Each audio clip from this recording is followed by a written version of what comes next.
Drage kolege pčelari, ovo što gledate je novi vosak koji sam dobio na obradu i to poslije sterilizacije i taloženja. Kao što vidite, malo šta se može popraviti na njemu. Ovo je vosak koji je dugo godina bio u košnici, ali je naravno i on obogaćen parafinima jer ima miris pomalo na naftu i ne mogu ni zamisliti koliko će pčele biti sretne sa njim.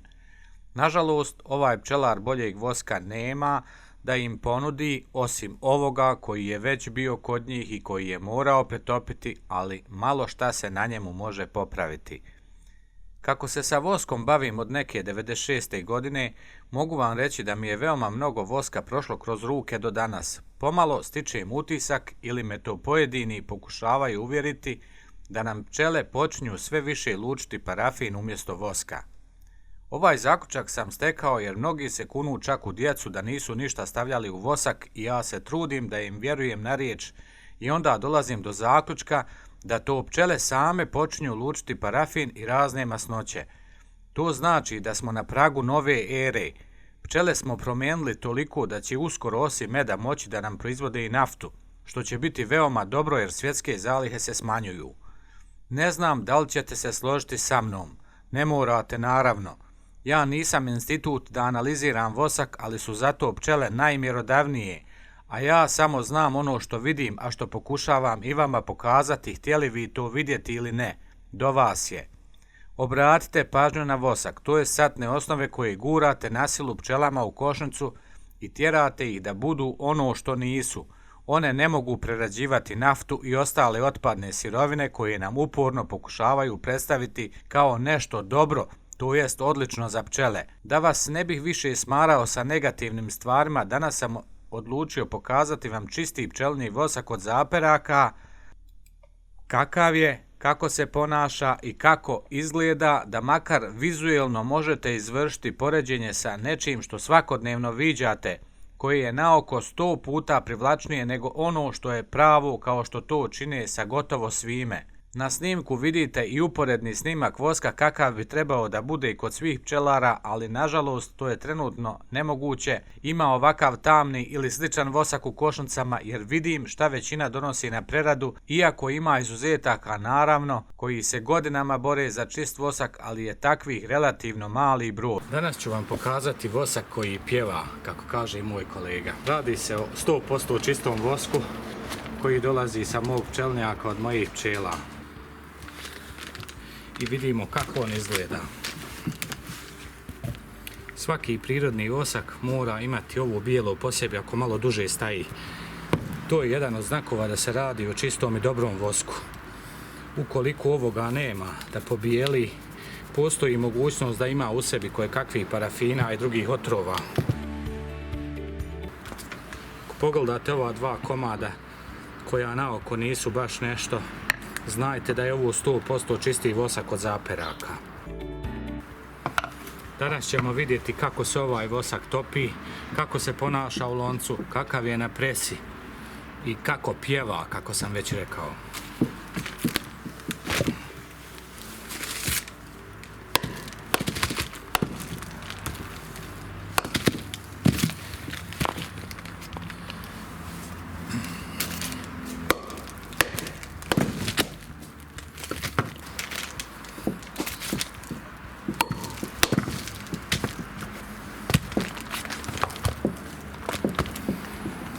Najveća mana ovakvih voskova je ta što su za one koji bi htjeli da kupe ovakvo nešto skupi, a međutim neće sami sebi da proizvedu. I mnogi pčelari su za to krivi. Ovo liči na parafin, ali je vosak 100%, kako sam rekao.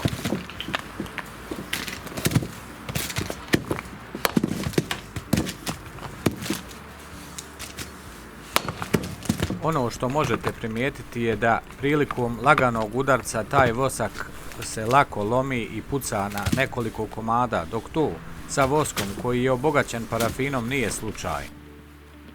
Ovdje vidimo kako se na presi lijepo razljeva i kako ima finu, čistu, žutu, prozirnu boju. To je jedna od osobina pravog voska. Još jedna od osobina čistog pčelinjeg voska je i ta da, iako ga pomiješamo i sa vodom i grijemo na temperaturu čak i preko 120 pa čak i do 140 stepeni kao što je to moj kolega uradio u jednom videu, on jednostavno samo kao da pjeva. Nema nikakvog pucketanja, klobučanja, iskakanja iz lonca kao što je to slučaj sa ostalim voskovima koji sadrže razne nečistoće.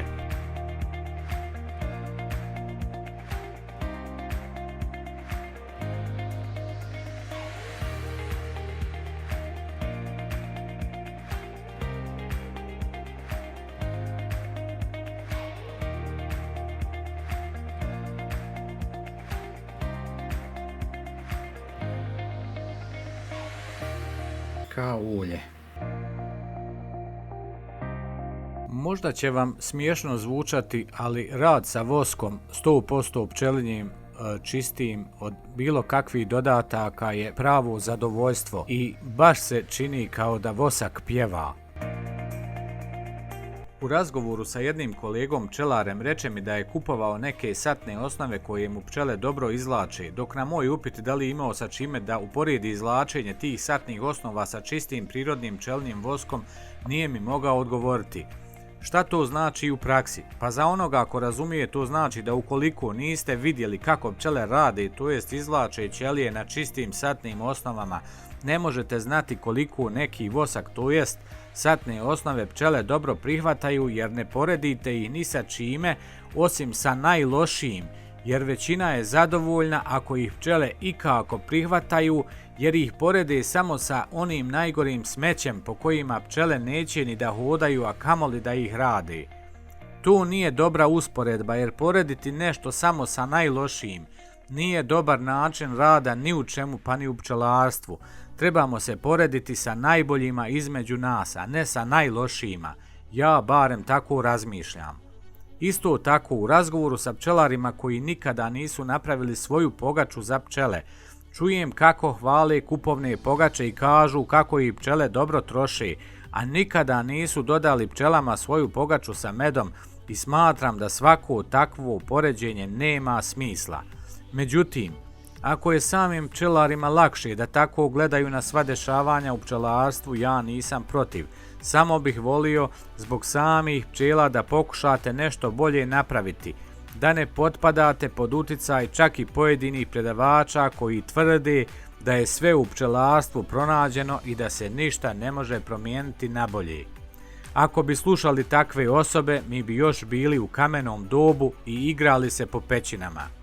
U zadnje vrijeme je popularan novi trend, a to je propagiranje plastičnih satnih osnova kao neminovan napredak u pčelarstvu. Sa plastikom se niko usrećio nije, pa tako neće ni pčele. Naša je sreća što ne mogu progovoriti, jer kada bi pčele progovorile, mnogi bi od nas zanijemili. Umjesto da pčelari proizvode svoj čisti i prirodni vosak, one će radije da u košnicu pored svih otrova kojima bombardujemo pčele još i plastiku da stavljaju i pritome će se doći do zaključka da je to bolje nego čak i njihov vosak. Dokle ćemo tako? Proizvodite svoj vosak, nemate opravdanja da to ne činite. Nemojte da vas po trgovinama niske cijene voska odbiju da ne proizvodite svoj vosak, jer cijena čistog prirodnog pčelinjeg voska bi trebala biti višestruko veća, ali zbog malog udjela voska u tim satnim osnovama ona je i sada previsoka za nešto što sadrži svega više nego samog voska.